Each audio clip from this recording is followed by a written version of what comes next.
Bonjour, bienvenue au Salon de la Data pour ceux qui rejoindraient les conférences en ce début d'après-midi. On va passer une petite demi-heure ensemble. Je vais vous présenter deux outils. Donc, il s'agit de Dask et de Koala. Donc, des outils dont vous avez peut-être déjà entendu parler. Il y a eu une très belle présentation ce matin de Rémi Olivier de la société Hippon au sujet de Koala. C'est très bien parce que ça va me servir de support pour ceux qui l'ont vu. Je pourrais confirmer pas mal de points qu'il a énoncés. On est plutôt en phase. L'idée de ce talk, c'est de vous faire un petit comparatif tel que je l'ai vécu lorsque j'ai commencé à appréhender ces outils. Donc, on va refaire le cheminement ensemble avec une petite démarche d'analyse de données. Et puis, je vais vous indiquer mon ressenti et puis éventuellement des pistes pour pouvoir utiliser cet outil dans votre quotidien. Je remercie les sponsors au passage qui sont listés en bas. Alors, qui suis-je? Je m'appelle Guillaume Renaudin, je suis consultant data et intelligence artificielle chez Zenica dans l'agence de Nantes. Donc, Zenica, c'est une société de services en informatique qui compte plusieurs agences en France et à l'étranger, notamment Montréal et Singapour. Et donc, vous nous retrouverez dans plein de domaines, et notamment le domaine de la data et de l'intelligence artificielle. Voilà, donc on construit des produits et des projets pour nos clients. On les aide à mettre en place les infrastructures data qui leur permettront de répondre à leurs usages. Alors moi, j'ai 15 ans de service derrière moi. D'abord dev, Java, Python, architecte des systèmes d'information, puis dernièrement architecte data. Et j'ai des appétences et quelques compétences en intelligence artificielle. Je participe actuellement à des projets plutôt big data sur des plateformes cloud telles que AWS, Azure avec Databricks et GCP, sur lequel j'ai fait une partie des travaux qu'on va détailler aujourd'hui. Je vous donne mes liens sur les réseaux sociaux. Si jamais vous voulez me contacter, n'hésitez pas. Je réponds à toutes questions. Alors la question qu'on va essayer de répondre aujourd'hui, c'est comment on peut améliorer, simplifier le passage de votre projet data, du code produit par les data scientists à celui des data engineers. Donc on a des granularités, des langages différents, on a des façons de construire des choses qui n'ont pas les mêmes approches, donc avec des objectifs parfois pas identiques. Et l'idée, c'est d'avoir un outillage qui nous permet de fluidifier cette communication et ce passage. Donc, c'est sur cette question-là que Dask et Koala tentent d'apporter une réponse. Alors, je vous propose une méthodologie basée sur deux jeux de données qu'on va un peu manipuler et transformer. Ça, ce sera la première étape. La deuxième étape pour chaque outil, ça va être de procéder à un nettoyage, donc faire des opérations de nettoyage sur la donnée.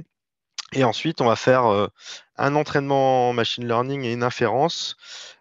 Pour simplifier les choses, alors vous allez voir, je vais vous présenter les datasets juste après, mais pour simplifier les choses, je n'ai pas forcément utilisé un algorithme le plus représentatif du domaine dans lequel on va essayer de prédire des données, enfin des éléments, mais c'est celui qui me paraissait être le plus remarquable. Vous allez voir pourquoi.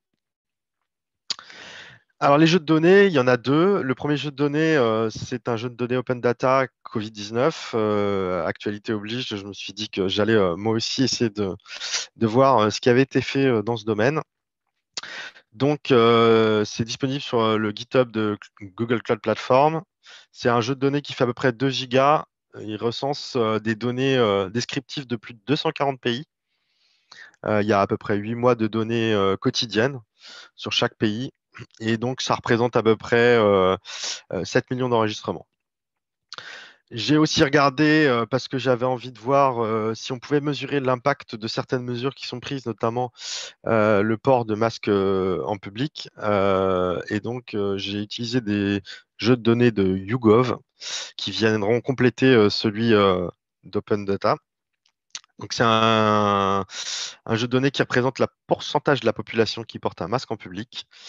Il y a 27 pays, donc on est loin des 240, mais c'était justement pour étayer un peu le jeu de données initial et éventuellement refaire des entraînements que sur ces 27 pays. On a un enregistrement par jour pour tous les pays. Alors, il n'y a pas tous les jours, vous verrez qu'on va essayer de corriger ça. Et ça, il donne des informations de fin février à fin novembre 2020. Je me suis arrêté à fin novembre pour préparer cette conférence. Alors, le premier jeu de données, c'est celui des pourcentages des masques portés. On va faire 3 opérations dessus. La première opération, ça va être de supprimer les heures dans les date time. Parce que de toute façon, ça doit être un batch qui passe et donc c'est toujours la même heure qui est enseignée. La deuxième opération, ça va être de compléter. Donc, on va utiliser du resampling, c'est-à-dire là où il manque des jours. Par exemple, en haut, entre le 21 et le 24 février, il manque le 22-23. On va les rajouter avec des opérations et on utilisera ce qu'on appelle un padding, c'est-à-dire qu'on reprendra la dernière donnée sur le pays concerné qui aurait été disponible. Comme vous pouvez le voir aussi, la particularité de ce jeu de données, c'est que chaque pays est une colonne. Ça va pas forcément être très pratique pour pouvoir le fusionner, notamment avec l'autre jeu de données où on a une ligne par pays jour. Donc, on va faire une transposition de ce jeu de données. Donc, voilà à peu près les opérations qu'on va réaliser avec les différents outils. Deuxième jeu de données, alors il est très complet. On va, dans un premier temps, retirer tout ce qui est codification, Wikidata, les sous-régions, des codes d'identifiants, des clés, etc., qui vont pas nous intéresser. Nous, on va garder juste le pays. Et puis ensuite, par contre, on va garder toutes les données. Alors, je vous les ai présentées en dessous. Il y a beaucoup de données démographiques, notamment la population, la répartition de la population par genre, par occupation du territoire, hein, urbain ou rural. Voilà, donc il est extrêmement bien fourni. On voit qu'il y a beaucoup, beaucoup de gens qui ont travaillé à le constituer pendant ces différentes phases depuis le mois de mars 2020. On a aussi toute la pression qui s'exerce sur le système de santé, donc avec l'ensemble des nouveaux cas, des décès, la totalité des cas confirmés, la totalité des décès, voilà. Donc tout un tas d'informations, notamment l'information qu'on va essayer de retrouver en fait par du machine learning, ça va être le nombre de nouveaux cas, en fait, new confirmed. Donc, on va retirer cette colonne pour en faire nos labels. Et puis, on a d'autres informations sur la météo, sur les politiques de lutte qui sont données. Et la seule qui nous manquait en politique de lutte, c'était le pourcentage de port de masque. Donc, on va effectuer une fusion. Pour faire l'entraînement, donc on va choisir d'utiliser un perceptron multicouche. Donc là, on aurait pu, comme c'est du time series, on aurait pu partir sur du RNN. Par contre, vous allez voir, comme je voulais utiliser scikit-learn et que scikit-learn est finalement assez pauvre en termes d'algorithmes de deep learning, je me suis contenté du multicouche, du perceptron multicouche. Et donc, il va falloir qu'on encode les dates et les libellés de pays pour avoir des données quantitatives et pas qualitatives à traiter. On va commencer d'abord par regarder ce que j'appelle alors The Old. On verra à la fin de la conférence si c'est le cas, mais en tout cas, la méthode actuelle qu'un data scientist va utiliser pour arriver à des premiers résultats. Aujourd'hui, un data scientist utilise principalement un langage qui s'appelle Python. Il y a aussi le langage R qui est utilisé. Et puis des librairies comme NumPy pour les tableaux et les fonctions arithmétiques, Pandas pour les data frames et scikit-learn qui est une librairie de machine learning et deep learning française qui a été développée au sein de l'INRIA pour tout ce qui est donc prédiction, classification. Donc, je vais vous montrer du code, hein, il est disponible sur mon GitHub. Vous aurez les liens dans le résumé de la conférence. Hop. Donc, on va passer d'abord sur le chargement. Le chargement se fait en plusieurs blocs. Je ne vais pas aller dans les détails, hein. Je vous juste remontre ce que je vous expliquais. On normalise les dates pour pouvoir supprimer la partie heure. On effectue le resampling donc pour augmenter le jeu de données pourcentage de masques pour les jours manquants. On effectue un pad. Ensuite, on retranspose pardon, le, le tableau, enfin le data frame pour que les colonnes deviennent des lignes. Chaque colonne deviendra une ligne mélangée à la date. Donc voilà, un chargement d'un fichier comme ça, hein, qui fait que je vous ai dit quelques milliers, quelques centaines d'enregistrements, pardon, 200 enregistrements, ça fait à peu près 22 millisecondes. Là, on est avec l'API Panda. Le processus pour le nettoyage de la partie COVID-19 Open Data, on va lister les commandes qu'on veut retirer. On va ensuite merger comment dire, le dataset Covid-19 avec le dataset des ports de masque en public. Et puis, on va ensuite procéder à 2 encodages avec une fonction de scikit-learn de pré-processing qui s'appelle label encoder. Donc, on va juste en fait transformer, faire un dictionnaire pour les libellés de pays. Par exemple, l'Afghanistan, ça va être le libellé 0, l'index 0, ainsi de suite. Et donc, plutôt que d'avoir le nom des pays dans chaque ligne, on aura le code qui correspond, sur lequel on peut faire des opérations arithmétiques plus facilement, puisque le perceptron multicouche, son rôle va être de faire des opérations arithmétiques sur les données en entrée pour ressortir des valeurs numériques. Donc là, pour un chargement sur mon poste Alors, j'ai pris juste une journée parce que les 2 gigas au début pour créer le jeu de données, enfin pour créer tout ce code-là, c'était pas forcément très facilement utilisable. Donc là, on est sur 21 000 lignes. Et il a fallu environ 500 millisecondes pour charger sur mon poste.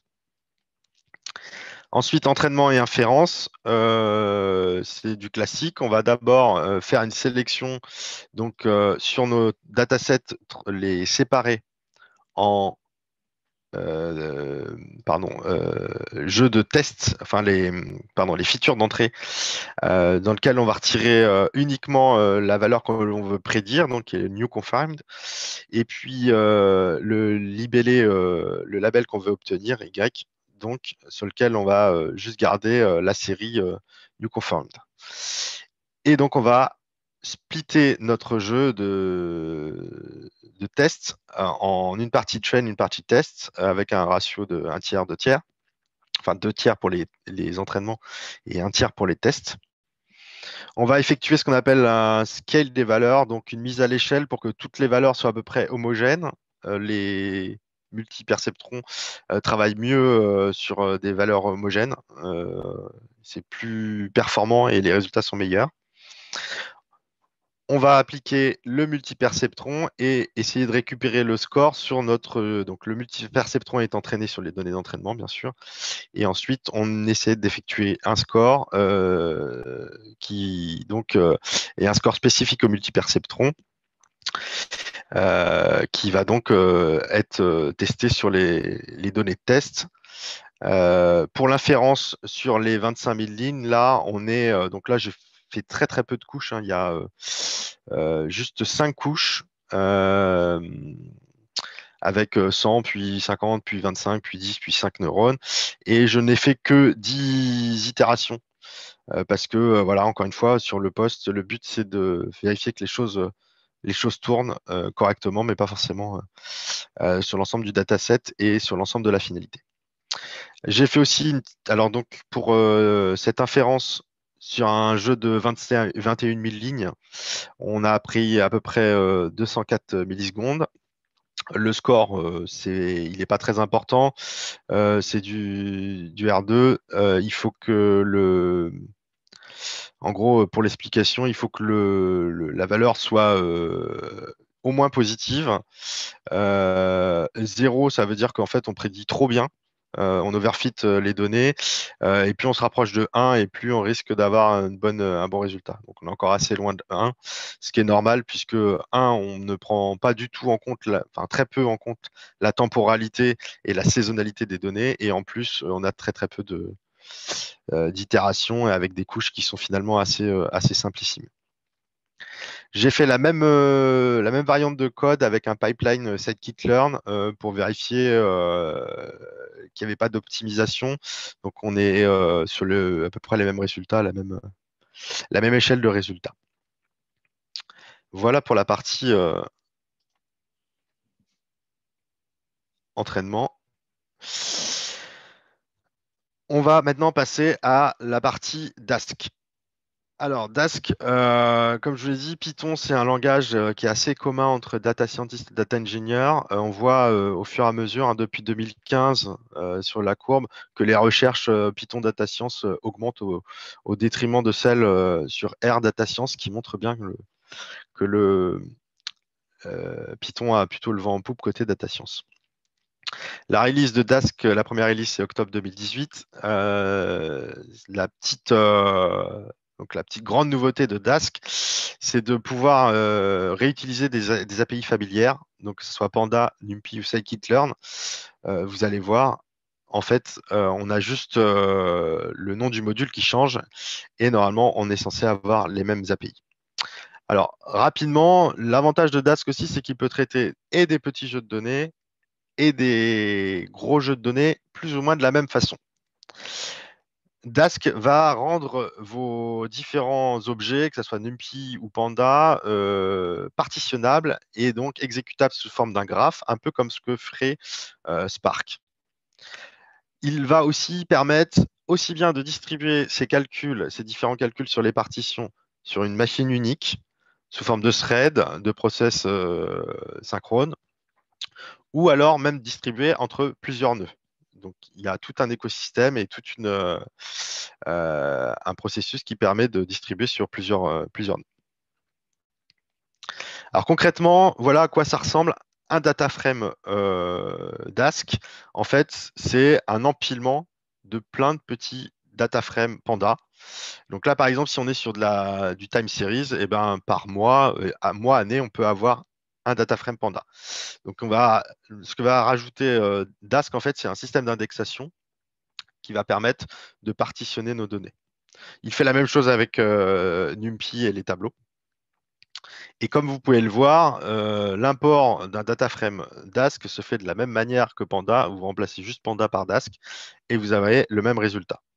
L'avantage aussi de Dask, c'est que vous avez vos API qui sont propres, comme Bag, Delay des Futures, pardon, qui permettent d'augmenter en fait tout l'écosystème Python et de venir rajouter du parallélisme et du partitionnement dans des objets plus classiques euh, que les data frames et les NumPy Array. Il y a aussi toute une partie machine learning qui est détaillée dans la documentation de Dask et sur lequel on va se reposer. L'autre gros avantage de Dask, c'est de fournir clé en main un système de monitoring qui permettra de comprendre et de visualiser l'exécution en temps réel. Alors, le code, je vais aller assez vite parce que je vois que j'ai pris pas mal de temps. Je vais vous pointer juste deux, trois difficultés. L'idée là, c'est j'ai repris le même code que celui que je vous ai montré tout à l'heure en essayant de changer le moins de choses possible. Donc, on a juste les imports qui vont changer un peu. On déclare un client pour pouvoir avoir la partie monitoring, justement, qui va s'ouvrir dans un navigateur via un service web. Et puis, on va passer à la chargement des datasets. Donc, je vais aller assez vite. En gros, très rapidement, on va être confronté à des premiers soucis, car les implémentations ne sont pas stricto sensus un pour un. Je reviendrai un petit peu plus après dans l'explication. Mais en gros, là, par exemple, je faisais des sort index et sort value, ça n'existe pas sur Dask, donc il va falloir trouver des alternatives. Pareil, le resampling n'existait pas tel quel. En fait, le pad n'existe pas dans le resampling. D'ailleurs, il a été assez difficile de trouver de la documentation sur le resampler. Il y a une issue GitHub qui est ouverte là-dessus et on verra que c'est un des deuxièmes points on va dire, est à améliorer côté Dask. Sur la partie Open Data Covid-19, il y a eu peu de changements finalement. Donc là, c'était plutôt la bonne surprise. Et aussi, le gros avantage, c'est que scikit-learn est très très bien wrappé par Dask et donc nous propose directement le label encodeur qu'on utilisait, mais en version parallélisable. Pareil pour l'entraînement et l'inférence. Seul bémol, et on le verra dans les résultats sur les performances, c'est que le multiperceptron n'est pas encore implémenté côté Dask. Et donc là, finalement, ce qui va se passer, c'est qu'il va retransformer les éléments d'entrée, hein, donc qu'on fit au niveau d'un seul nœud. Donc il va tout regrouper au niveau d'un seul nœud. J'utilise quand même une technique qui est mentionnée dans la documentation pour pouvoir utiliser de la parallélisation sur l'entraînement et sur le calcul de prédiction. Mais les résultats sont plutôt moins bons que la méthode classique avec Panda. Pourquoi? Parce qu'on va avoir l'overhead de préparation de tout l'écosystème Dask.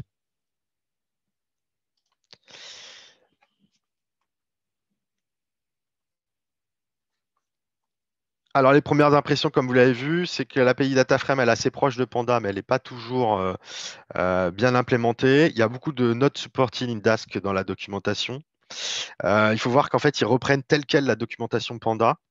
C'est d'ailleurs écrit dans la doc. Et en fait, ils viennent juste rajouter les parties variables. Donc, ça a l'avantage d'avoir une documentation qui semble plus fournie, mais en fait, qui est bourrée d'erreurs parce que il y a beaucoup de choses qui sont soit pas supportées, soit incorrectes, notamment dans les exemples. Il y a beaucoup d'exemples en fait qui sont des exemples Panda qui ne fonctionnent pas avec Dask. D'ailleurs, ils le disent eux-mêmes, il y a un disclaimer sur chaque documentation, c'est que en gros, il peut y avoir des inconsistances entre la version d'implémentation de Dask et la version Panda. Il y a des issues sur la documentation, comme je vous l'avais dit.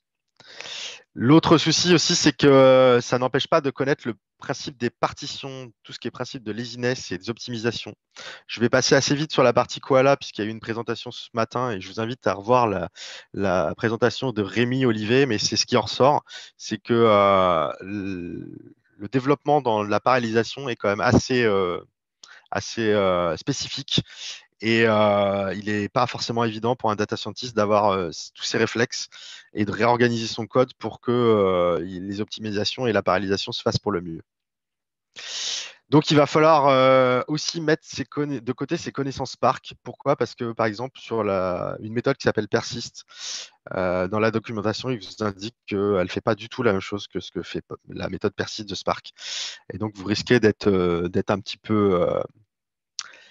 peu embêté si vous gardez vos vieux réflexes Spark. Côté ML, donc je vous l'ai dit, il y a de bonnes surprises. L'API scikit-learn est bien documentée, est bien complétée et bien utilisable, à part pour le multiperceptron. Il y a aussi une implémentation TensorFlow qui permet directement d'utiliser les data frames Dask. Et si vous voulez aussi, il y a un projet qui permet d'utiliser PyTorch, donc d'utiliser les data frames Dask dans PyTorch. En local, on peut dire que le gain de performance n'est pas vraiment flagrant.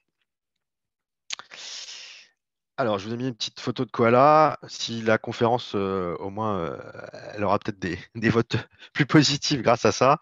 Je ne vais pas rentrer dans tous les détails que j'avais écrits, puisque je pense que vraiment Rémi a bien balayé tout le tour de Koala ce matin. Alors, pourquoi plus Koala que Dask? C'est parce que en fait Spark qui est donc sur lequel repose Koala, est bien plus intégré et utilisé en entreprise. C'est à la base de Dataproc chez GCP, de Databricks chez Azure, qui a une version managée de Databricks, de EMR chez AWS. Donc, quasiment aujourd'hui, toutes les entreprises font du calcul distribué sur Spark. Alors, je ne vais pas rentrer en détail dans le code. On va passer directement aux impressions. La documentation de Koala, elle est très proche de Panda, mais elle est entièrement réécrite. Donc, elle est beaucoup plus claire, beaucoup plus juste que ce qu'on peut trouver en Dask. Par contre, très vite, on comprend qu'il y a quelques problèmes encore. Par exemple, il n'y a pas de fonction sample. Tel qu'on l'utilise. On ne peut pas forcément faire de modifications in place des data frames. Alors ça, c'était des choses qui étaient valables il y a encore quelques mois. C'est pas forcément toujours le cas. Par exemple, la fonction apply dont a parlé Rémi ce matin a trouvé une implémentation. Pareil, les fonctions group by n'ont pas tout à fait le même comportement que les pandas. Alors c'est très très proche, mais sur les index, il y a la suppression de colonne qui devient l'index en fait. Et toutes les API Spark ne sont pas transposées en Koala, notamment pas de streaming. Donc si vous voulez faire du streaming, vous ne pouvez pas encore avec Koala. Il faut aussi encore connaître le principe des shuffle Spark, l'importance de la parallélisation, les principes de transfert d'informations entre nœuds. Sur la partie ML, c'est très pauvre.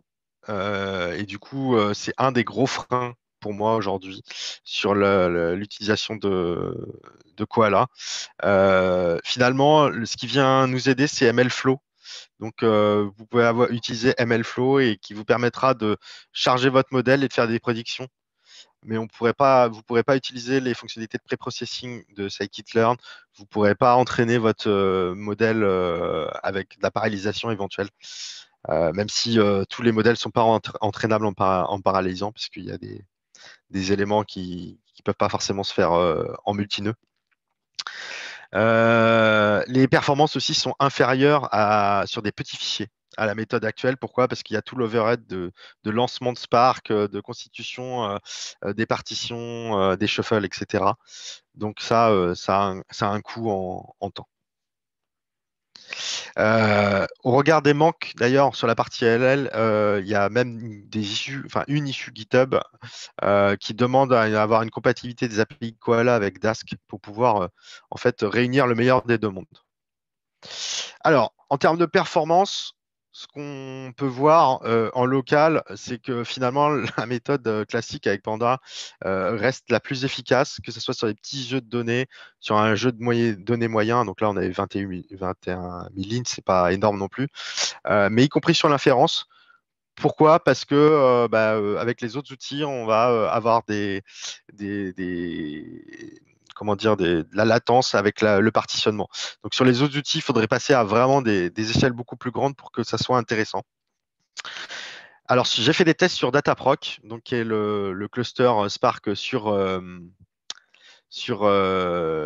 Google.